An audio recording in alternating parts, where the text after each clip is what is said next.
पहली बात तो है कि लकीर है या नहीं, हाथ में लकीरें हैं या नहीं।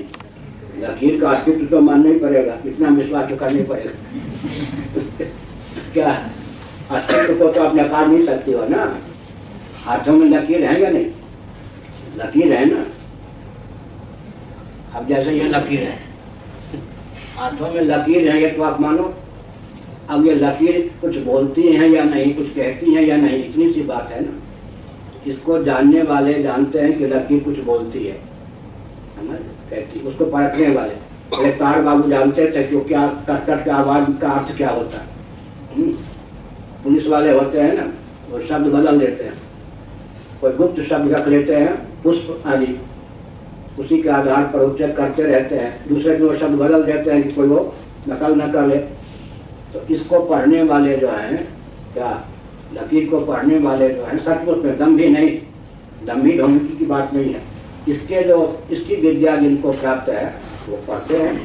पार्वती जी की हस्तरेखा को दिखाया गया नारद जी से, दिखाया नहीं, रामचरित नारद जी ने हस्तरेखा देखी, इसलिए ये रेखाएं बहुत महत्वपूर्ण हैं और रेखा को जानने वाले जानते हैं। रेखा गणित, ज्योमेट्री को मानती हो, ज्योमेट्री का नाम है हिंदी में रेखा गणित, संस्कृत में रेखा गणित कहेंगे ना, रेखा से ही। अच्छा, इंजीनियर आप लोग बनोगे या बनोगे तो यहाँ रेखा का खेल है या नहीं, नक्शा क्या है, नक्शा क्या है। अब कोई इस भवन का नक्शा बना के दिया होगा ना किसी ने, किसी के मस्तिष्क में पहले जो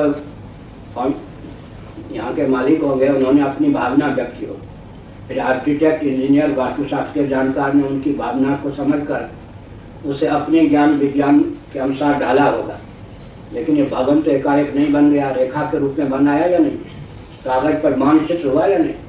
और रेखा को परखने वाले जो कारीगर इत्यादि हैं और सहयोगी इंजीनियर, उनकी देख रेख में कारीगर मिस्त्री ने ऐसा पूरा बना दिया। तो रेखा को पढ़ना जानते हैं या नहीं इंजीनियर, रेखा बनाते हैं, मिस्त्री आदि रेखा को परखना जानते हैं। पुल को पहले क्या बनाते हैं, रेखा चित्र बनाते हैं या नहीं। तो ये रेखा चित्र है, इसको जानने वाले जो होते हैं, मैं नहीं जानता, लेकिन जो जानने वाले होते हैं इसके आधार पर सटीक भूत भविष्य वर्तमान सबको बताने में समर्थ होते। हस्तरेखा, कौन सी रेखा, ये रेखा। अब आप किसी के इधर देखो, सपाचक कुछ नहीं, तो समझ लो इसमें उपासना नहीं किया पूर्व जन्म, इसकी उपासना लुप्त हो गई। किसी के यहाँ सीधे ये वैष्णव तिलक होते हैं, सर पे देखा, स्वाभाविक। किसी के ये त्रिपुट स्वाभाविक, जैसे इनके हैं, ये जो बैठे हैं सामने, इन सब से तो पढ़ने वाले जान जाते हैं ना कि ये भगवान विष्णु। अच्छा, शक्ति की उपासना के संस्कार जिनके वहाँ बिंदी के चिन्ह होते हैं, ये सब रेखाएं गुप्त संदेश देने में समर्थ हैं। लेकिन इनके विशेषज्ञ होने से दम्भी की बात तो अलग है, दम्भी तो हर क्षेत्र में घुस जाता है, लेकिन अपने आप में बहुत बड़ा विज्ञान है ज्योतिष।